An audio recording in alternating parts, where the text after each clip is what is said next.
Magic Roleta! Oy, shout out dun sa It's time! Maikutin ang Magic Roleta! Congratulations sa bagong kasal. Okay, huwag na natin patagalin. Go, Roleta! Banda niya. Bigat ng Roleta na yan, Okay, ganda na panimula natin ang bagong love team ng 2026. Dalawang senador, Senator Ping at Senator Amy Marcos. Kahapon na interview sa 4 Alas, si Senator Panfilo Ping Lacson. Sabi niya, ayaw na niyang dugtungan pa, tinutuldukan na niya. Pero, macho daw siya. Tsaka macho rin daw si Ronald Llamas. So, sinabi tunuldok pero sumapak pa, no? Humirit pa, oo. Well, sa akin lang sa yung quality ng diskurso, di ba? Alam natin na okay rin naman yung bombastic, di ba? Yung mga parang yun yung nagugustuhan pero kasi nalilihis yung usapan, di ba? Oo. Ang usapan naman dito, ano na nangyari totoo sa flood control? Ano nangyari sa tunay na antas ng korupsyon? Ano ba talagang dapat gawin ng polisiya? Hindi kung sinong macho, sinong may pinagawa sa mukha, 'di ba? At sino ang totoong piluka, no? So, ang dami kasi ng mga ganyan na nasanay na siguro yung kultura natin na mas sa pagtutunan ng pansin yan. Siguro, sa akin lang, ang hope ko lang ang desire ko lang siguro is every time na may mga ganyan, let's shove it out, let's take it as an aside and let's go back. Huwag nating payagan na ma-pollute yung diskurso natin ng mga usapang piluka at usapang may pinagawa sa mukha. Diba? We can do better naman. Exactly. Correct. Bumalik na sana tayo sa usapin na tinitingala. Paalala natin sa mga senador at mga pinuno natin sa Republika na kayo ay mga leader. Tinitingala kayo ng mga kabataan at maging mabuting halimbawa naman po kayo ng pagiging makatao sa kapwa at tumutok tayo sa issue at magtrabaho tayo. May minimum expectation tayo ng discourse pagdating sa ating mga halal. Pagdating sa ating mga lingkod bayan. At itong klase ng discourse hindi maganda. So, I commend, 'di ba, yung si Senator Ping na ayaw niya na, 'di ba? Pero kung macho po kayo o hindi, sa inyo na lang po iyon, no? At pag-usapan po natin talaga, balik po tayo doon sa polisiya. Tama. Tuldukan na rin natin yan. At Issue na so, yan. go, Roleta! Oo nga, punong-puno. Ay! Meow, sino yan? meow, Sino yan? meow. Alam niyo na kapag nag-meow-meow tayo, ang kasalukuyang still suspended. Na Still Kiko Barsaga. suspended Oo. na O panibagong meron daw pakasuhan ulit, 'di ba? Una, kinasuhan siya ni Enrique Razon, no? to the tune of 100 million pesos na 100 cyber million. libel? Oo, na cyber libel. No? Pero sabi niya, hindi raw siya magpapapigil. No? Sa akin siguro, nakakalimutan siguro rin niya na private individual rin yung si Ricky Razon. Diba? Kasi magkaiba naman yung thresholds pagdating sa jurisprudence sa batas ng pagkanipis ng balat ng isang private individual at yung minimum expectation dun sa public official. No? So kumbaga, tayo, pwede natin i-criticize yung at tawagin ng kung ano-ano man na sa galit natin doon sa mga public officials. Pero hindi ganun sa private individuals. Kaya tayo merong libel laws. No? So, medyo may paghahandaan yatang gera itong si Kiko Barsaga dito sa nila, sa demandahan nila ni Enrique Razon, no. Pero meron naman siya bago kinaharap, sabi ng NUP, kakasuhan ulit siya, no. Siguro kailangan lang nating alalahanin na puro kasi the mere fact ng tao yung sarili niya, congressman meow-meow, di ba? Tapos ang dami doon sa mga airtime niya, nagma-meow-meow-meow-meow-meow. Balik ulit tayo doon, di ba? Yan ba yung kalidad na diskurso na gusto natin, di ba? Di kaya siya pwedeng tumakbo na party list ng mga pusa? Maaring marginalized na mga kapusaan. O i-represent niya yung mga gamers, hindi natin alam. At least malinaw. Kasi last time I checked yung Dasmariñas, hindi lugar ng mga pusa. Di ba? Lugar yan ng mga taong may genuine, may mga human concerns, hindi pusa concerns. Oo, hindi nasa minamalit natin ang concerns ng mga pusa, no? Oo. Pero parang I'm sure kung meow-meow-meow ay ang may mga bills na ipinukala nitong congressman. Ibalik ko lang ha, napakalaking beneficiary ni Kiko Barsaga ng dynastiya ng kanyang pamilya. I just wanna say that, no? Dahil pinag-usapan natin yung yan ang malinaw na hindi mo alam, sa totoo lang, so real talk lang tayo, no? Real talk lang tayo dito with due respect. Hindi mo alam kung ano ang tunay na qualification at biglang congressman na. It's only because makapangyarihan yung pamilya niya at minana niya yung goodwill niya yan. Classic example, no, na mas marami siguro mas magagaling sa Dasmariñas, pero Kiko Barsaga ang na-elect dahil lang sa impluwensya at kapangyarihan at makinarya. Dahil dyan, wala kang cat treats. Okay, let's go, Roleta! Roleta, hindi natin kung may cat treats sa mga susunod. Go, Roleta! Excited! Sino yan? Ay, parang hindi ito mukha. Parang ito yung Chapa Si Lady Jan. Marcil na National NBI. Bureau of Investigation. Na parang medyo busy ngayon. May nahanap na sa server ng warrant of arrest na si Charlie Atong Ang. Ito yung sa Missing- in connection sa missing sa Bungero, no. Pero nabalitaan ko no, na interview nga ako diyan, tinanong ako tinanong ako na in-advisean daw yata kasi ng abogado niya. Yun na, yung nakakapagtaka doon. Nagulat din ako eh. Oo, Ang payo ay, ang payo ay wag ka na lang daw muna lumutang, no. Ako sa akin, never yan na dapat ina-advise mo yung kliyente mo. Para lang sa akin, no, mawalang galang lang doon sa ating panyero at panyera na nag-advise niyan, no, na wag mong sundin ang ang isang court order. Kasi may court order di ba? May warrant of arrest at pinapadala siya sa sa korte. Whether you agree or disagree, let the process take its place. Di ba yung kay Laila de Lima nga noong mga panahon na yon, kahit hindi naman siya nag-agree, nag-surrender siya as an officer of the court. Wag ang sa amin lang bilang mga abogado, never mo kasi nga advisean na yung kliyente mo na sumuway ng batas. No, never. so paalala yun sa mga taong pinapayuhan ng mga abogado nilang sumuway sa batas. Palit po kayo ng abogado. Oo, kasi nakakatakot, no? Nakakatakot rin naman. Okay, sige. Okay, sige. Alright, Iwan na natin okay, yan. go Ruleta! Sino pa? Wala pa si Cleve dyan. Tandem ulit. Ito. The Remulla Brothers. Remulla Brothers. San Goku, tsaka... ay, ano ba yan? Ibang magkakapit si San Goku at si Raditz. Di ba Taguro Brothers yan? Simulan natin ng Dragon Ball Z. Tapos sa with due respect. Nahanap tayo mga generation nyo, baka yung mga... Ay, basta ako, bago na ang konstitusyon ako'y pinanganak. Okay. Ano yung mga anime na yan? Google ko. Gogo, ay. Ay, wait! Sorry, nakita niyo po, Google ang kanyang reference kasi kami chat GPT na Ako, kaming TikTok. gamit eh. Oo. TikTok. So, na-carbon date na naman po tayo dito sa with due respect. Pero ito, medyo busy na naman. Lagi Sino naman yan? busy itong dalawang magkapatid na ito, no? Naging busy ngayon si Secretary John Vic Remulla dahil yung yung issue doon sa pag-enforce ng warrant of arrest under his jurisdiction. Diba? Tapos yung kay Ombudsman Boying naman, nagpatong-patong ng pangangailangan natin sa kanya sa flood control. Ano pa ba ang naging issue natin, naging issue na nakasama si... Maraming saklaw ang ombudsman. Oo. Pero yung magkaiba sila na sinasabi tungkol dun sa ICC warrant. yung kay Senator Bato. Oo. Magkaiba sila. So, ibig sabihin, hindi sila nag-uusap din? O hindi kaya ito ay isang taktika para mahuli ang di ba meron yung deliberate na misinformation para mag-send ng signal sa iba-ibang Ako lang, usapang dinastiya, itong dalawang magkapatid, dinastiya na naman, di ba?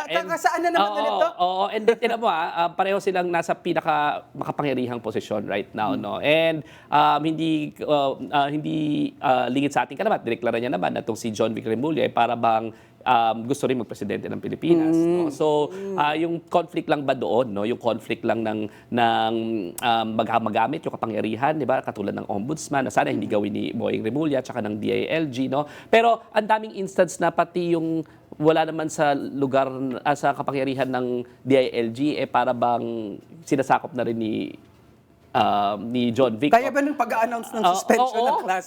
Pag-announce ng suspension ng klase, bakit siya? Never naman nangyari yan nung mga panahon na yun. Tapos, pakul pa yung announcement. No? Pero nonetheless, yung mga antics naman yan, politiko kasi itong mga ito. So, naiintindihan ko ng konti. Pero sana, ang mas importante sa akin, kung may antics man kayo na ganyan, seryosohin ninyo yung inyong mga pag-i-implement itong mga trabaho ninyo. At may usapin daw ng bribery, yung yung 1 billion daw para tumigil daw yung usapin sa flood control ba ito? May mga, pero tataka ko, ba't di pa nalang pangalanan? Nasa kanila ng kapangyarihan, ba't di mo nakasuhan? Correct. So ano ba Tuluyan ito? mo na. Ano ba ito? Huwag naman sana kasi naman yung Remulla Brothers were rooting for your success because Correct. you're occupying high places in our government right now. Huwag naman sana kayo yung katulad ng mga nila Kiko Barsaga, nila Leandro Lebiste, parang chismis lang tapos ayaw naman pangalanan, no? So we expect na you will set yourself apart from the noise, no? At wag kayo na parang merong mga unsubstantiated claims tapos hindi nyo naman na-actionan, no? Dapat actionan nyo yan. Okay. Sige, okay. Pagpatuloy natin. Go, Roleta! Wala ba si Cleve dyan talaga? Hanggang sa Roleta hinahan. Ay, bigat Oy. naman nito. Ang bigat ng ating roleta Sino yung mga slot. yan? Sino yung mga yan? Isa-isahin nga natin. si Lalo na yung mga Yusek nakikinig ng radyo. Bernardo. Oo, Roberto Bernardo. Oo, si D.E. Alcantara. Oo. Si Sally Santos ba? Santos. At si Opulencia. Ano ba siya? Yusek? Asek? Gerard Opulencia. Basta na DPWH. Ito yung mga mga magte-testify ba bukas? Oo, kasama daw sa Blue Ribbon Committee. Tsaka ito yung mga naging involved sa flood control projects na may sinasabi, some of them magre-recant na raw. Oo, No? oo nga. Oo. Malingaso ang balita Pero na may babawi daw. pinabulaanan din naman ng mga abogado nila. Correct. So sana Tapos- makita natin yan. Sana, no? Sana naman pinabulaanan, hindi yung ginugulo na naman yung Oo nga. investigasyon. At no? may sinasabi si Ombudsman Remulla kung kanino daw nang galing, di ba? Ay, totoo ba yun? Kaninong Diba? araw ba? Parang isang abogado rin. Ng isang maaaring nasasangkot sa issue. Oo. Oo nga. No? Oh, well, sa Nanalo akin, recently ng isang special award for na hindi natin alam na may award palang ganun.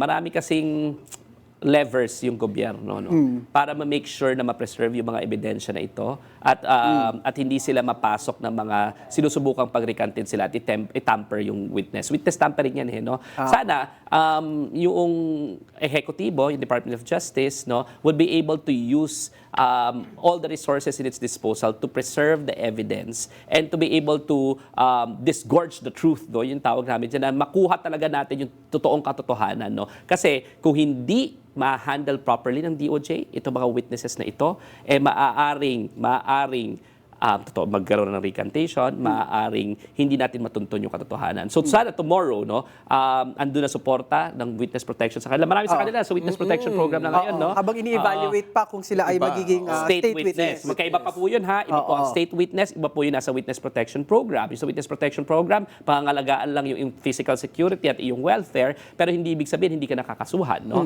Ang state witness? Ay, ibig sabihin hindi ka most guilty at saka meron yung pahintulot ng korte kasi pagka nakuha yung testimonya mo, mas maituturo yung totoong most guilty and then at the same time may approval po yan ng korte.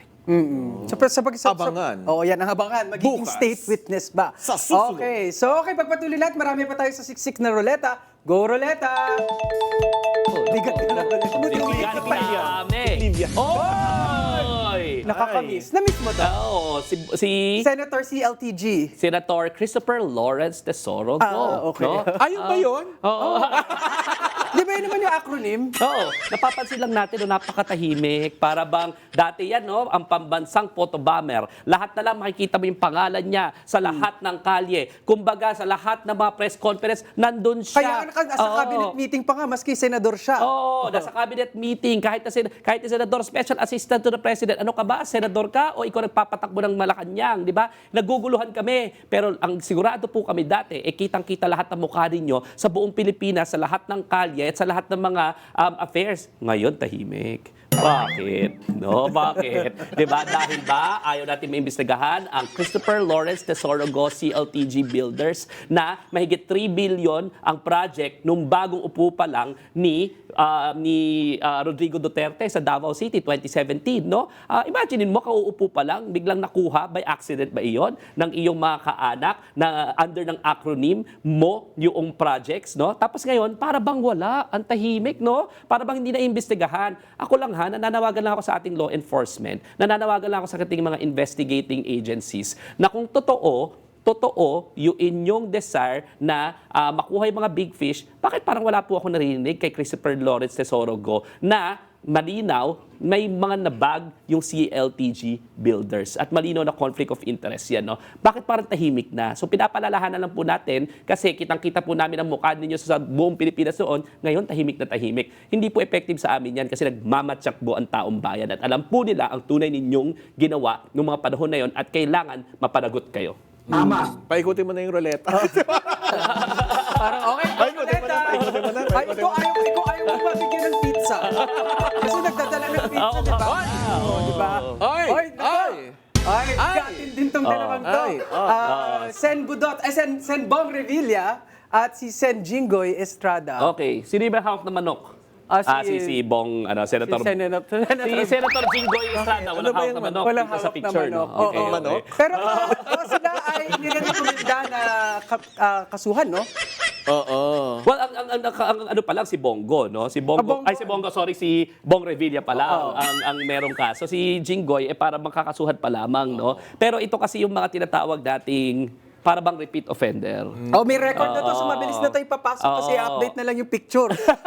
Pagka Update na lang yung picture. pinroseso, Nagpiano na eh. Nagpiano na. Oo, nagpiano na eh. So, update na lang daw yung picture. Pero, nakakalungkot lang na paulit-ulit. Diba? Kung baga napagbigyan ka na siguro in the past, tapos uulitin mo pa supposedly, no? Ang sinasabi nila, wala raw katotohanan yan, nilinisin daw nila yung kanilang pangalan. Pero malinaw kasi doon, at least doon sa kaso ni Bong Revilla na 70 plus million yung project na inendorso na naman, at gano'n rin yung nangyari sa Napoles, ha? Inendorso na naman, nirecommend niya lang daw. Nirecommend niya lang daw, and hence, hindi raw siya yung may kasalanan. In fact, sabi niya raw, finorge daw yung signature niya, pero sabi na Sandigan Bayan, may nawawala talagang pera, pinababalik. So, ang labo, di ba? Pinababalik yung pera, pero walang binalik ba niya? hindi pa, hanggang ngayon. Oo. Hanggang ngayon. Umulit na naman. May project na naman. Tapos, yung project na naman na yun, 70 plus million, tapos nung tinignan yung proyekto, wala yung proyekto dito sa Bulacan. Aba? No? So, bakit tayo paulit-ulit? Nabuti na lang, kahit sumayaw ng budot, hindi na nanalo. Di ba? Pero ganyan rin yung kay Jinggoy, no? Paulit-ulit na lang. Paulit-ulit na lang tayo, hindi na sila nahiya. No? So, fool me once, shame on you. Fool me twice, shame on me. No?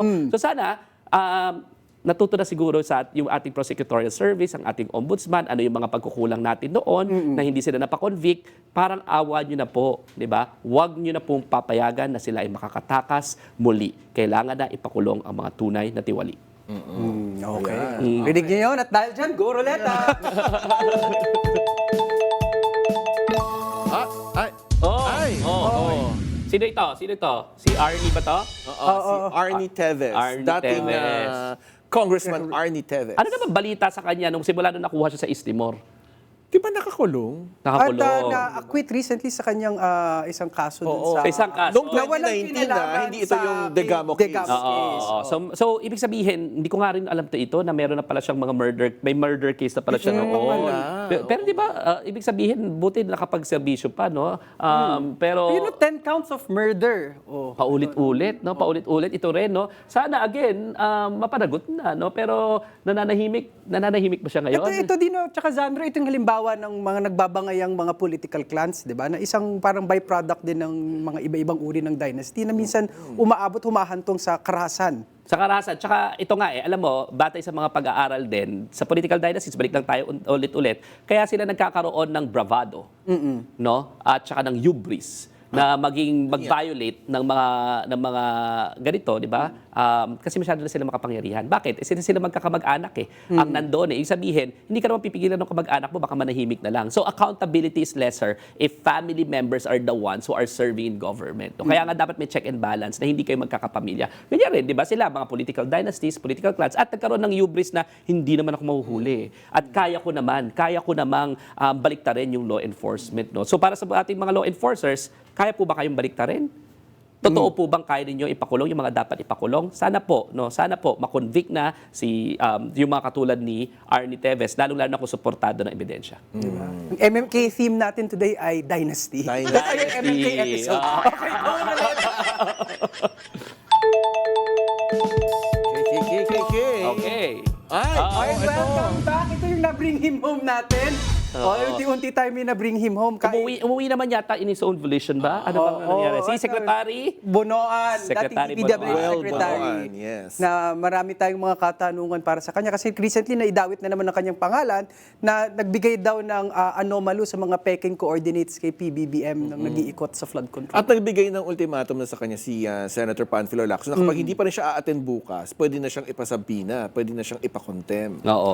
Well, marami naman talagang tanong dapat nasagutin si Secretary Bonoan. Lahat ng mga ito nangyari sa ilalim ng ilong mo.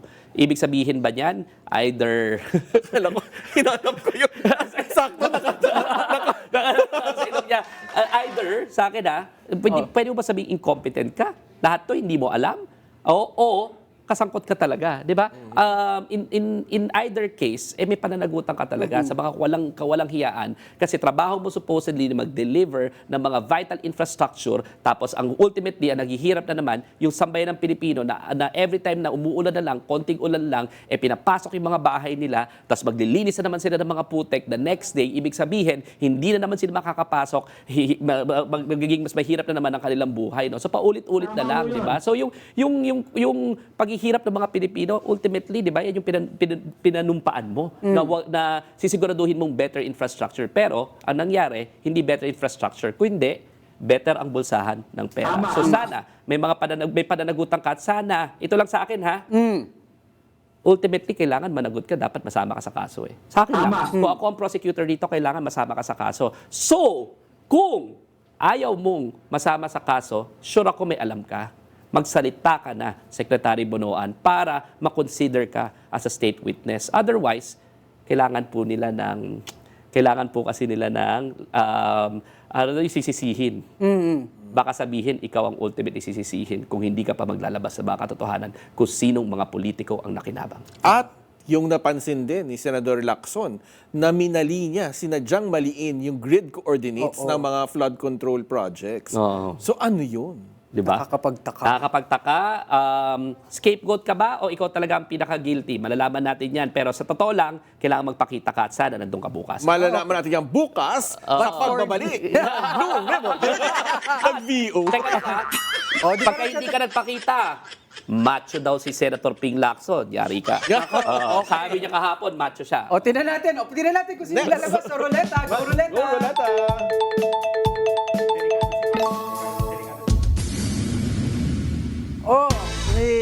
Si Manila Mayor Isko Moreno at Senator Kiko Pangilinan, no? Bukod dun sa biglang tumaas na garbage fee ng Manila City. Grabe daw, no? Oo, Parang may oo. 10 times ba? Ito yung totoong bill shock na tinatawag. Oo. Gulat ka. Alam mo, Carlo, isang araw, dumaan ako dyan sa may Otis ba yan? Sa may Otis. Sa may UN? Sa may UN, no? Tapos grabe, ang dilim. Ang dilim ng gabi, parang nakakatakot maglakad. Tapos parang ang dumi-dumi. Nagtataka lang ako kasi naalala ko nung unang bago tumakbong presidente yan si Isko Moreno. Parang biglang luminis yung Maynila. Parang gumanda, no? Pero ngayon, ilang buwan na parang ang sama ng kondisyon ng Maynila, tumataas yung mga bilihin, no? Tumataas yung krimen, tsaka yung parang ang pangit nung mga roads ngayon, tsaka nung mga infrastruktura. Kapitolyo ng Pilipinas, ha? Oo, yan ang kapital ng Pilipinas. Tapos ngayon, ano ba yung issue sa kanya? Your Milk. Your Milk. Oo, Na bahagi daw ng kanyang feeding program na parang pangalan na naman niya ang binroadcast niya. Inulan na naman ng pagpapapogi, sa palagay ko, as opposed to public service. Kaya sinama siguro dyan si Sen Kiko. Si Sen Kiko may panukala din na magbigay ng feeding sa mga public school students natin. Pero galing sa mga magsasaka. So, yun ang laki ng contrast, no? Yung galing sa kakaiba. magsasaka at saka yung plinaster mo yung mukha mo, di ba? Yung pangalan mo. Ang tawag dyan, di ba, EPAL? Yeah. Di ba kaya nga tayo may anti-EPAL bill, no? Parang ang daming kaepalan, no, ng mga ating mga politiko. Huwag na natin payagan. So, Pero sorry. baka naman kasi pwedeng na lang paggatas ng Maynila. Pwede naman, di ba? Kailangan daw your milk. Your milk. Your milk. Di ba? Ewan ko. So, malaga at seryosong issue ang stunting, lalo na sa kabataan at Oo edukasyon. nga, yung malnutrition. Kaya nakakainis na ginagawa siyang plataforma para magpapogi. So, dapat gawin siyang serbisyo publiko talaga. Correct, Yeah. correct. Okay, at sige.